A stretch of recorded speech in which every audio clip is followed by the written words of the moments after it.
A fire brigade is called out to a blaze in a suburban house. What they discover is more than arson. A brutal crime has been concealed, but the clues remaining would lead investigators to uncover a 10-year murder spree. We found a bunker under this floor, and there were a large number of bones under there. We're thinking, you know, here's something that we've got to jump on as quickly as we can. He called himself the mechanic, and that he'd committed a number of other murders. His first shot hit him between the eyes, and he was proud of that fact. She was still saying, "Don't kill me." And then I heard like a gargling noise. It was quite chilling, actually. We were wondering whether we were seeing the murder weapon in the vehicle. The brutality and the senselessness of it all. I've never worked on a case like it.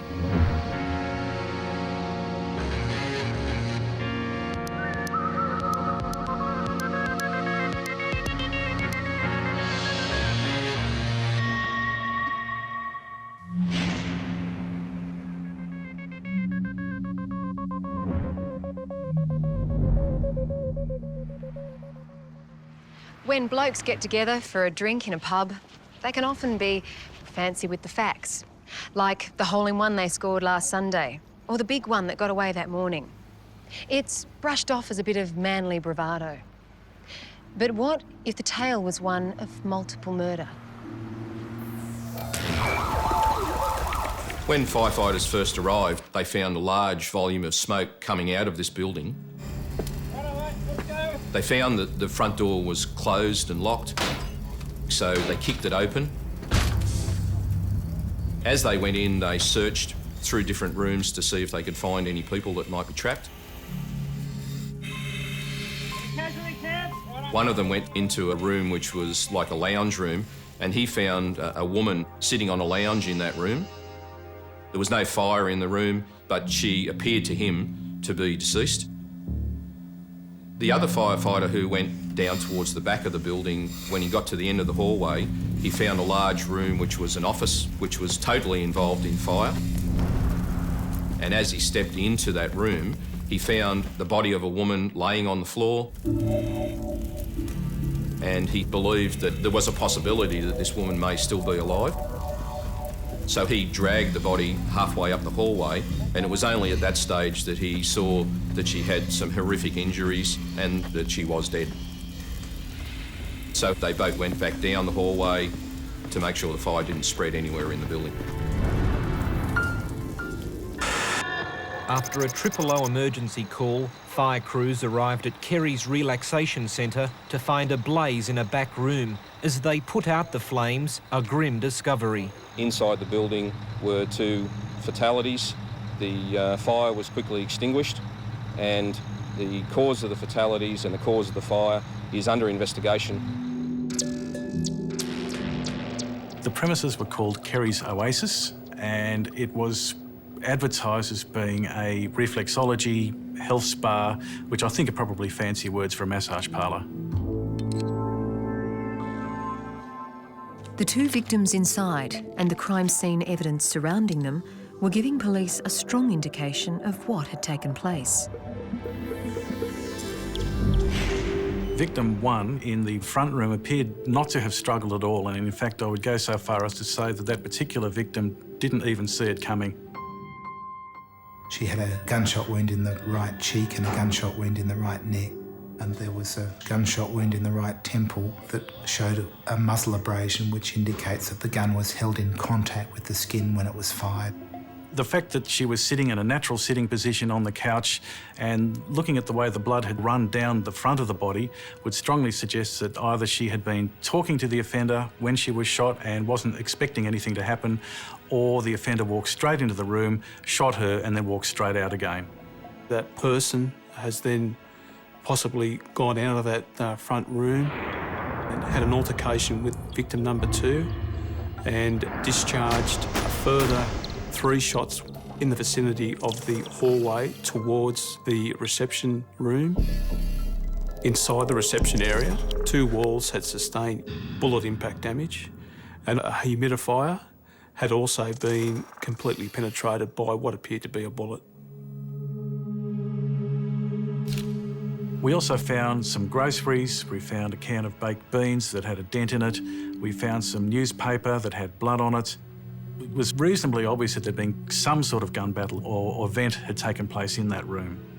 Down the hallway, there was an amount of blood smearing up on both sides of the hallway. There was a water cooler which had been knocked over, which once again suggests that a struggle occurred in that hallway.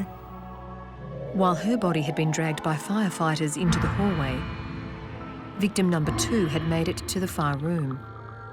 A pool of blood remained at the place she died. There were some obvious cuts on the face and neck. There was quite a lot of damage to the face, which usually indicates somebody who's got a fair degree of dislike for the person. She also had a gunshot wound in the right eye, and I think it was probably the finishing shot. So both of the victims had been finished off with fairly close-range gunshot wounds. It looks like an execution. One of the victims was discovered near the office. She'd been stabbed, her throat slashed. Police believe she's the 40-year-old manageress. Her 52-year-old de facto husband collapsed in shock after being told she was dead. Leave him! I don't believe him!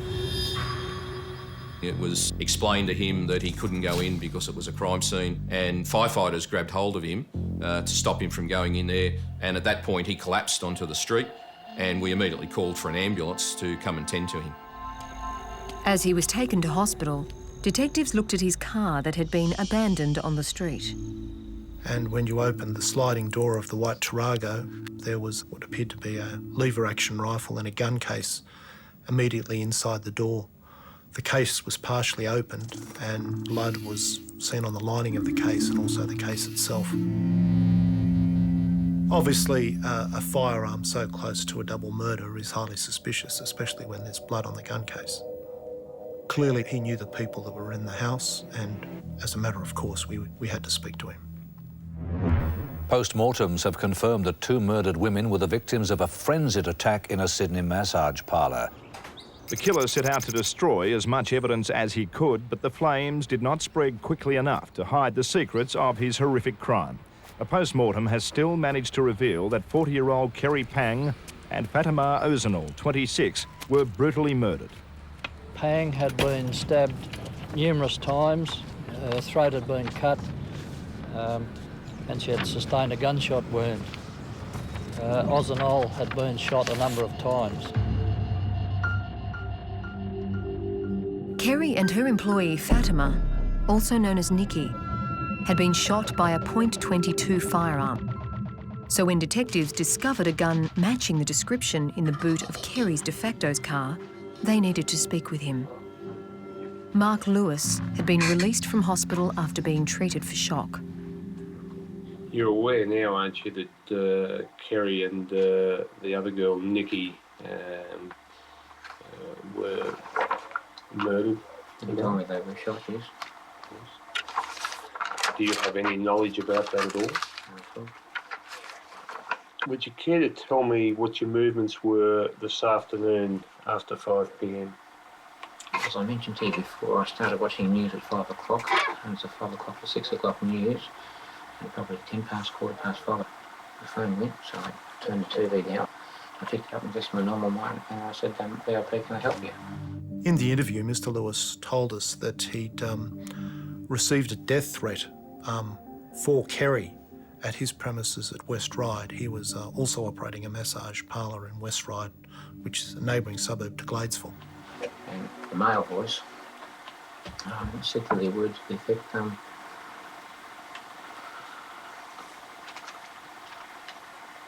I'm going to kill your girlfriend. She doesn't deserve to live. Something to that effect. And then went to receiver. And I said, prickhead, you know, just a crank call, so I put it down. And I sat back, and I went to put the TV back on. I felt funny in the stomach. It bothered me when normally crank calls don't bother me. And it was the voice. And it put it like a sort of a chill down my back. I just didn't feel right. Mr. Lewis, have you received any other similar phone calls to the one you received yesterday afternoon? In the last 12 months, we've probably had 6 to 10 threats by phone. Some are male, some by females. Some people think I'm a bastard, some people think Kerry's a bitch, some people think, we're nasty people. He probably do too, but, we're usually just normal people trying to make money to pay the bills and keep ahead, that's all. After receiving this threat, he told us he called Kerry, and then she left the place at Gladesville, came to West Ryde and spoke to him about it. And I said, mate, they threatened you, And I told her what was said, and she said, I haven't hurt anybody, I don't know anybody who, because over the years we have lots of problems with girls and husbands and all that, but nothing major. So she said, I'll ring up Dick Letchford. And she rang the Ryde detectives, because she had Dick's number with him. And they said, he's not here, he's at Chatswood. And she said, he's not there, but I've left a message on his answer phone. And then Mark has accompanied her back to her premises at Gladesville. I drove down to Gladesville, and just as you come down the Gladesville one, Pitwater Road, I think there's a little shop there. The place stopped and went in the shop, and she walked around and she got a loaf of bread, and she picked up a couple of tins of something. She got in her car, I got in my car, we drove around the corner, parked in the car park. We walked to the Gladesville door. Kissed her goodnight, according to him, and he'd returned to the premises at West Ryde. Do you recall what time that was that you knocked at the door and left? A phone call came probably about 5:15. She was probably up there at 5:30, 5:45, something like that. So we'd have been down there at 6, 5:15. And then returned to his parlour at West Ryde, arriving about 7 p.m. We also spoke to him about the rifle that had been found in his Tarago. Would you explain to me or describe to me that firearm? It's a Winchester 22. Mr. Lewis told us that when he was dropping Kerry off at the massage parlour, Kerry had wished to take the firearm that was in the back of the Tarago with her for self-defence. I said, no, you don't really want to rock. And that was it, so I just left it in the car, threw it on the floor and back again. Could you tell me how many .22 calibre rifles you owned? I couldn't really have done it. Probably 3 or 4 as well. I'm not 100% certain. Yeah. Ballistics expert Ray Grimmer had looked at the 8 cartridges and 4 intact bullets collected from the crime scene. Under the microscope, he determined that they were all discharged from one firearm. Now he was testing all of Mark Lewis's guns, 8 in total, to see if one of them was the murder weapon. Each weapon is test fired on 3 occasions. Firing! So that we could recover 3 fired bullets and 3 fired cartridge cases, and this is done in a water recovery tank within our section. Once the fired cartridge cases and the fired bullets are recovered, I then compare the surfaces of those bullets and fire cases to the surfaces of the exhibit fire cases and fired bullets from the crime scene. As a result of this, I was able to eliminate those 8 firearms as being responsible for the incident that occurred at Gladesville. With the guns eliminated, police turned to the death threat. The crime scene and autopsy had suggested that Kerry was the likely target. And it appears she took the death threat mentioned by her de facto seriously enough to call the police. Hi, could I have Dick Letchford call me urgently? 018 257 657. It's Kerry Pang. Thank you. She got one bloke that has been coming backwards and forwards now for about, I suppose, 6 months. We call him Fred Flintstone because he's got a square head. He used to be one of our customers at Parramatta. He roughed up one of our girls at one stage. He is notorious. He rings Kerry and me 3 or 4 times a week. Who's on there? Disguises his voice, and all this sort of shit. Right. And we got a problem last week with a girl when she was leaving, and she threatened Kerry and myself. When police tracked down and spoke with disgruntled clients and employees, all had alibis. But it was Mark Lewis's whereabouts they were now interested in. The phone call to the detective had brought up a discrepancy in Lewis's story, one that put him back in the spotlight. Mr. Lewis's times were about an hour out from those that he'd been giving us, which put him in the vicinity of the murders. 8 guns belonging to Mark Lewis had been eliminated as the murder weapon involved in the death of his de facto Kerry and her employee. But 57-year-old Lewis was still firmly in the police sights. Would you care to tell me firstly about your relationship with Kerry Pang? Kerry and I lived together in a de facto relationship.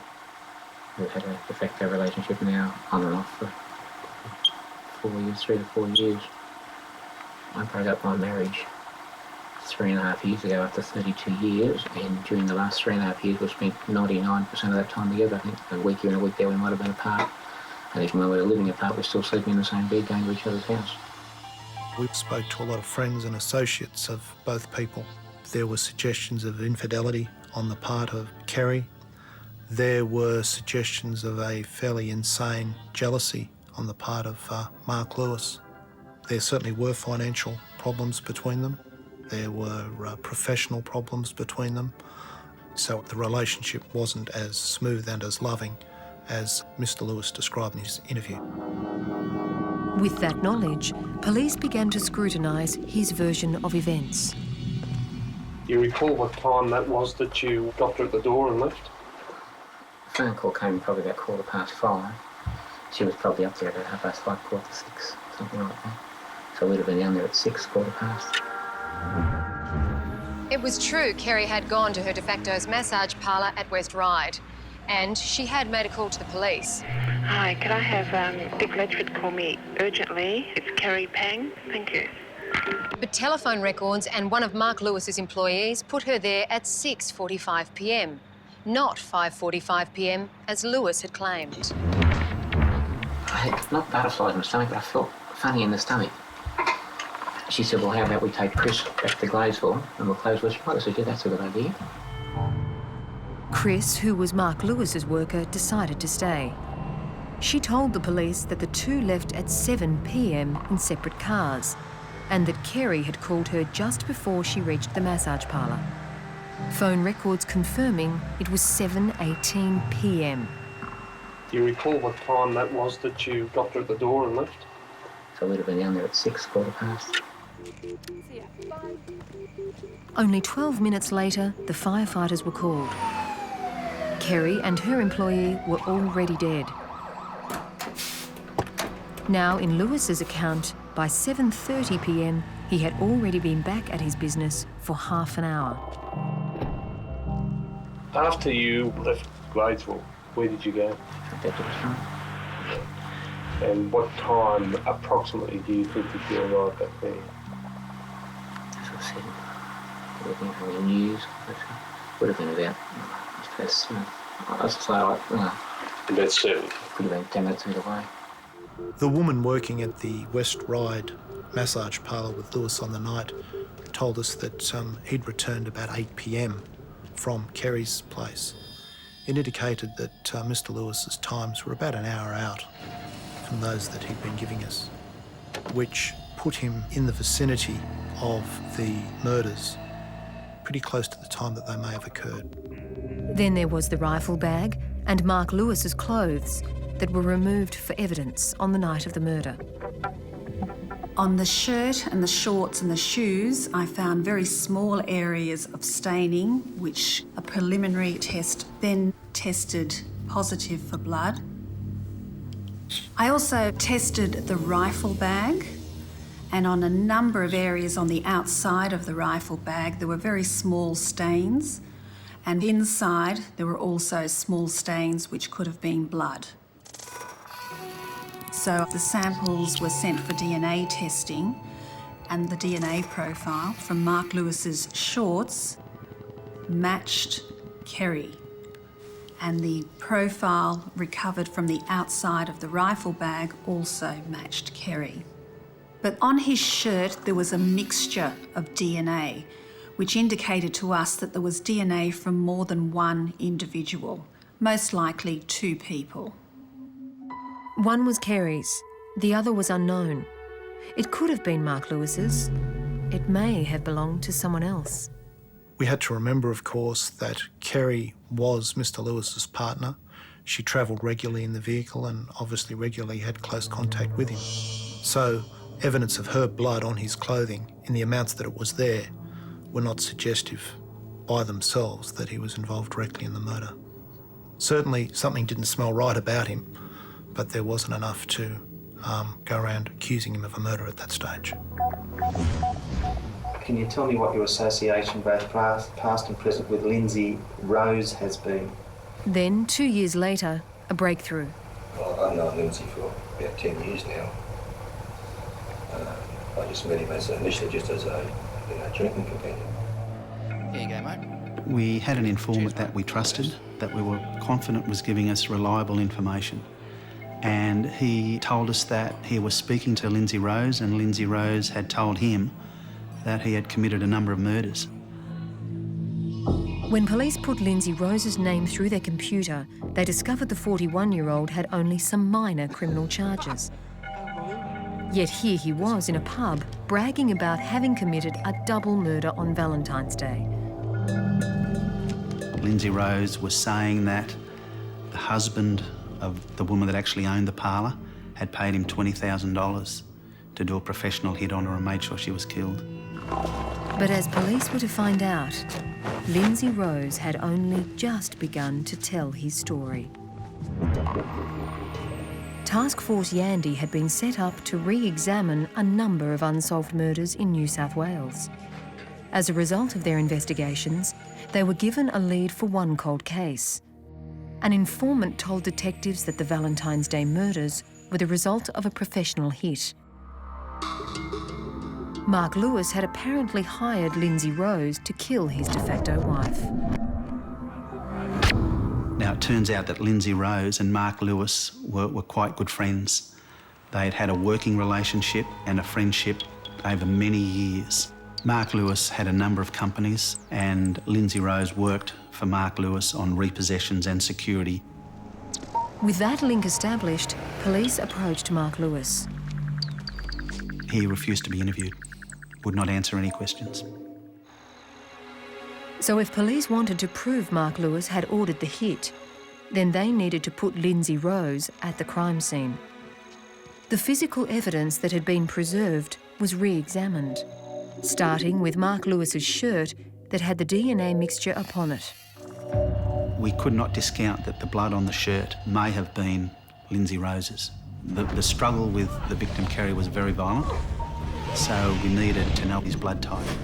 We were able to make some investigations, and the blood group that Lindsay had was AB-RH negative, which is a very, very rare blood grouping. That blood grouping was not found in the mix, but there was slightly better luck on the ballistics front. The informant had told us that Lindsay gave him the gun, and the informant said that he sold the gun to a mate that wanted a gun for protection. He was able to tell us who that person was, and we executed a search warrant on his premises, and we found a .22 caliber target pistol with a homemade silencer. Firing. We had it ballistically tested, but it was inconclusive. The ballistics expert could only say that it was similar, and we couldn't prove beyond doubt that that was the murder weapon. We then come to the nose piece from the eyeglasses that was found at the scene. This small yet significant item was found in the hallway outside the reception area where the gun battle had taken place.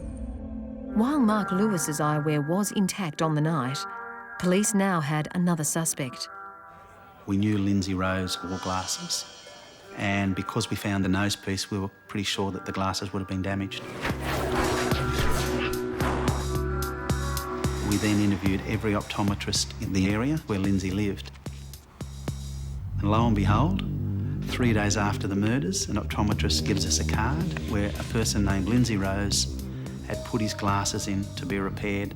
Lindsay's actually signed the card, and it was his signature. It's a tiny piece, but when you get all the tiny pieces of evidence coming together, it becomes crucial.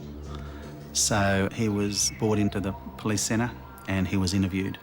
He denied any implication in the murders. He said he knew about them, but told us that the informant that we were using was the person who had committed the murders, and that another person called Donnie had done the murders with him.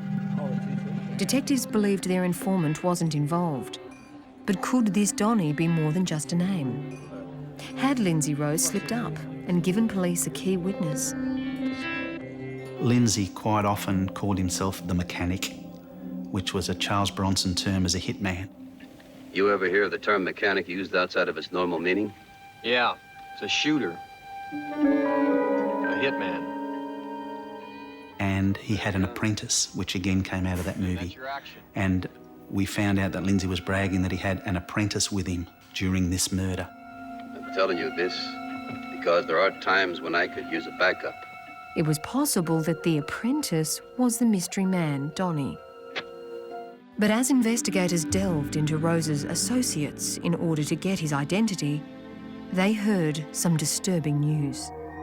The informant had told us that Lindsay had confessed to him that he'd committed a number of other murders. There was a couple in Western Sydney and the surname started with K. And he just mentioned to the informant, laughingly, I hope they enjoyed the oysters.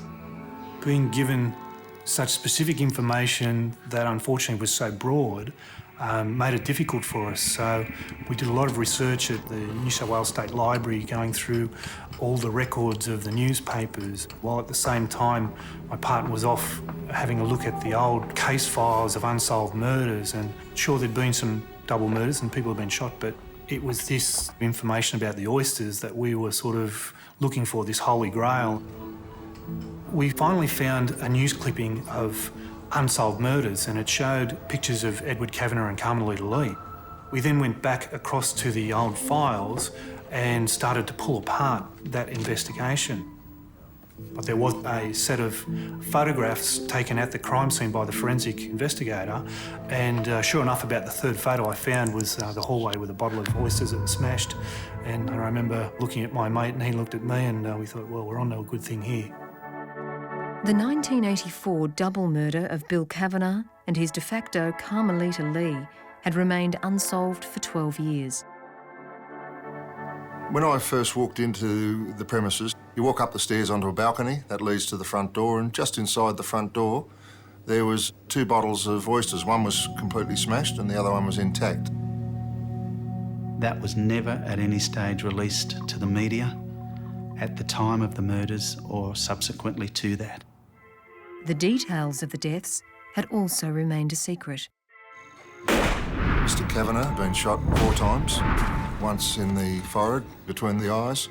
Lindsay Rose had remarked to the informant that his first shot was a really good shot and it hit him between the eyes, and he was proud of that fact, which is something, again, that only perhaps the murderer would know. His wife, Carmelita Lee, she also had been shot 4 times at close range. It looked like it was some sort of execution, professional hit, you could call it.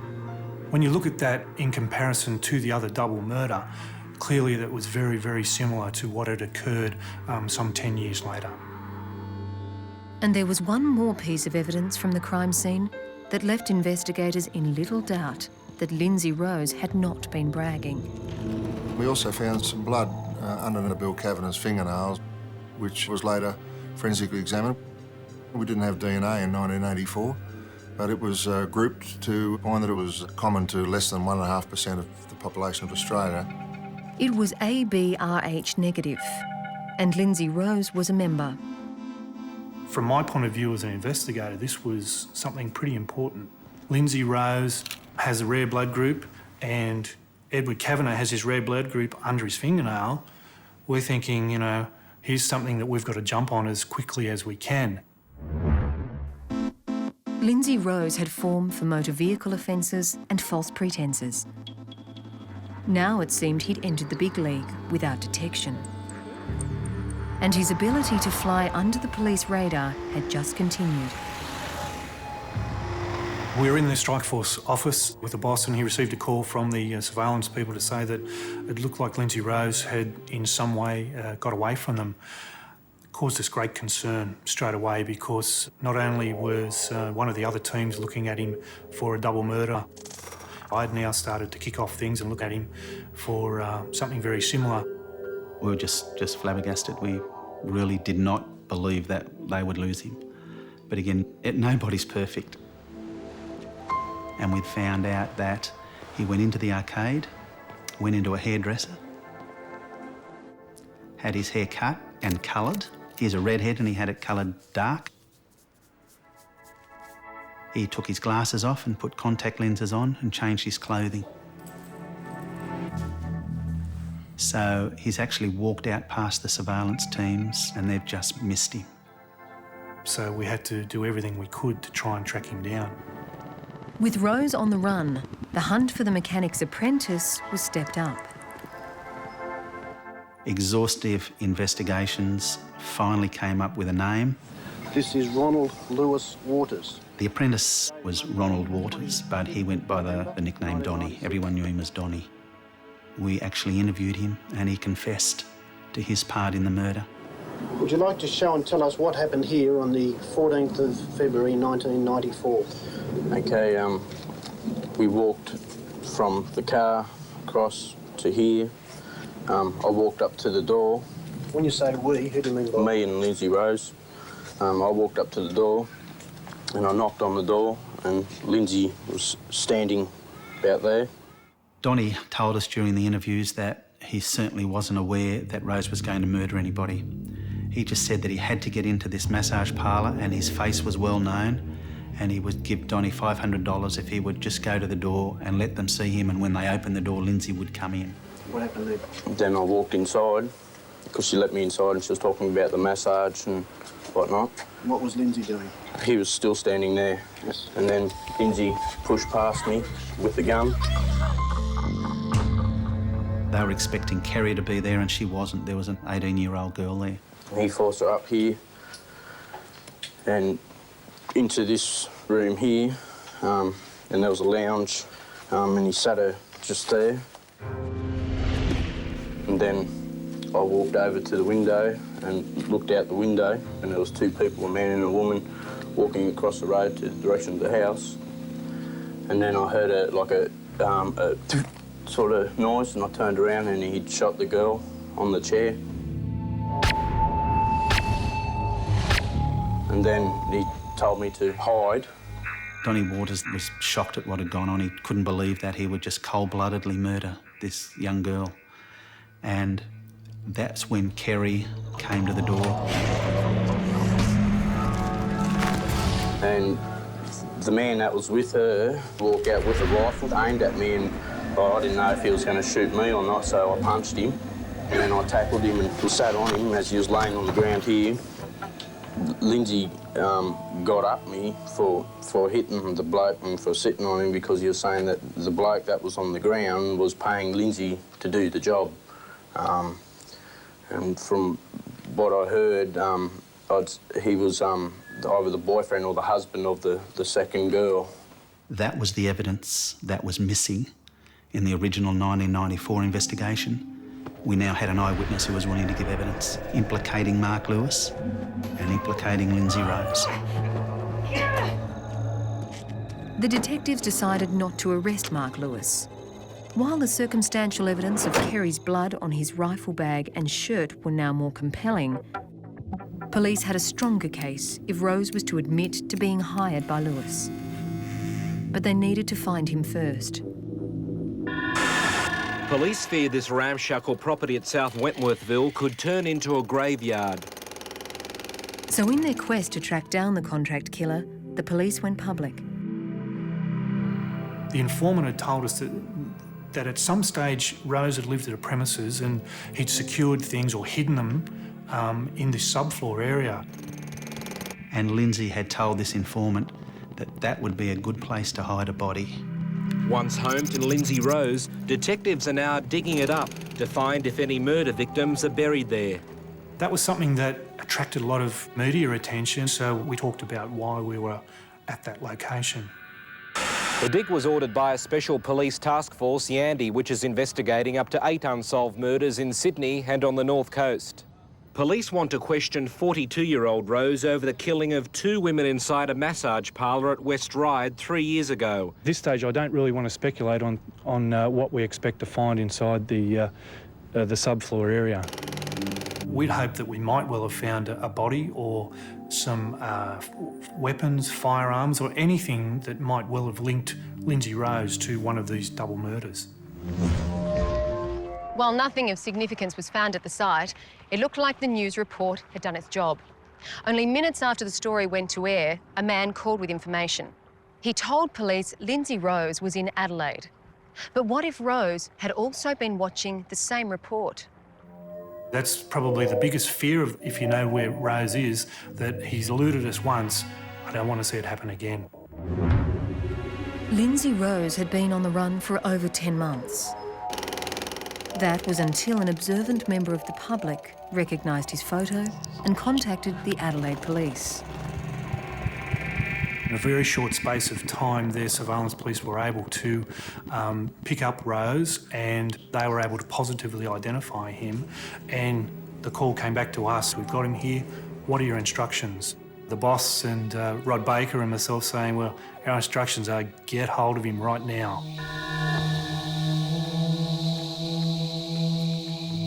Do you agree that you were arrested by South Australia Police at approximately 6:40 a.m. yesterday morning, being the 10th of April 1997? It was 5:40, but yes, I was. Oh, beg your pardon, 5:40 a.m. To say we were ecstatic that we finally got him was an understatement. We were just overjoyed. Detectives Baker and Appleton had jumped on the first plane to Adelaide. On one hand, I'm thinking we're going to get there and we're going to get a stone-faced person who won't give us the time of day, or we're going to get someone who wants to talk about what's occurred over the last 10 years. And I can tell you that it's a strange feeling to be on your way, and I have to prepare for the matter, so I have to go along thinking, well, he's going to talk to me and tell me everything, so if I get that one opportunity, I'm going to have to make sure I hit the mark on everything. Inspector Baker and I are making inquiries into the murders of an Edward Kavanagh and Carmelita Lee at Hoxton Park on or about the 20th of January 1984. Is there anything you can tell me about that? Yes, I did it. Okay, yeah. And I thought to myself, wow, there you go. Lindsay Rose has just confessed to murdering Kavanagh and Lee. He was so direct and so matter of fact, yes, I'm the killer. I did it. Your answer to me before was, I did it. What do you mean? Can you tell me what you mean by that? I went to the house there and shot him. All right. The Asian girl was there, and I tied her up and gagged her so she wouldn't make any noise and waited for Bill to come home. What happened when Bill Kavanagh came home? He walked up to the front door, saw me standing in the hallway and stopped. And what happened then? I shot him. Where did you shoot him? If I remember correctly, I hit him there. And just describe that for me, where you mean there. Oh, in the middle of the forehead. Okay, and what happened when you shot him? He hit the deck. When he fell, he dropped 2 bottles of oysters and they smashed on the floor. The information Lindsay was giving us was just corroborating evidence that we had gathered and that the original investigators had gathered. And there was no doubt that Lindsay was the murderer. The following day, we interviewed Lindsay in relation to the Valentine's Day murders. He just readily admitted, this time, the truth about what had gone on. I was the person involved, in company with a fellow by the name of Donnie, and I committed the murders. Why did you shoot Fatma Osno? So she wouldn't cause any trouble. Did you realise when you shot her you could kill her? Yes. Did that cause you any problems? Yes. Why? Because she shouldn't have been there. What happened then? Kerry walked in the door, Mark was right behind her and he had a gun. Were you surprised to see Mark Lewis? Yeah, he's not supposed to be there. What happened then? A big melee broke out. She was screaming, Mark was screaming, Kerry was struggling with me, Mark was struggling with me, and Donnie was struggling with everybody. I jumped on that bloke again and stayed on him. And then she ran up this hallway into that room there. This struggle happened all the way down the hallway and we ended up in the back room. She was still saying, no, Lindsay, you've got me already and don't kill me. And then I heard like a gargling noise. Did you do anything else to her? Yeah, I stabbed her. Why did you stab her? Because Mark was yelling and screaming that she's not dead, or something like that. What happened then? I shot Kerry. Where did you shoot her? In the eye, I think. He showed no remorse. He showed no sense of mercy. He just related a story as it unfolded. It was quite chilling, actually. When during the melee did your glasses get broken, do you remember? No, it was just a blur. I think they fell off and someone stepped on them, or I stepped on them, or something, I can't recall. Do you remember what part was broken? Yeah, later on, I had to buy a nose piece, and I actually got new lenses made up. Lindsay said the main reason he did the killing was that Mark Lewis had just harassed him for months and months about getting rid of his wife. They were having domestic problems and he just wanted to get rid of her. It was just the pressure from Mark. He said, you're going to do it, you're going to do it. And he upped the ante to 20,000. That's when I decided to do it. And I just remembered something. I got the gun off Mark Lewis. There you go. Mark Lewis supplied me with the weapon. Lindsay Rose was then extradited to New South Wales and charged with all 4 murders. Now the detectives could do what their counterparts couldn't 3 years before. Arrest and charge the Hollywood performing Mark Lewis with the murder of his de facto wife and her workmate. The evidence of Donnie Waters combined with DNA and scientific evidence led the jury to convict Mark Lewis of both counts of murder. He received life imprisonment for the murder of Kerry and 18 years imprisonment for the murder of Fatima. Mark Lewis is calculated as cold-blooded as Lindsay, but more of the coward type of person, not willing to do it himself, but quite willing for someone else to do his dirty work. Donnie was given and has served an 18-month sentence for his part in the murders. As for Lindsay Rose, he will never be released. He pleaded guilty to the 2 double murders and confessed to a 5th. This man killed 5 people and almost got away with it. Lindsay Robert Rose killed his victims in cold blood. Among his victims, Gladesville massage parlour workers Kerry Pang and Fatma Rosenall. Both were shot. Edward Kavanagh and Carmelita Lee were executed in the bedroom of their Hoxton Park home. Rose's most brutal attack, though, was on Renette Holford. During a bungled robbery, she was stabbed 32 times. 5 people died over a period of 10 years at the hands of Lindsay Rose. Ironically, a man the court had heard had used those same hands to save lives as an ambulance officer at the Granville train disaster.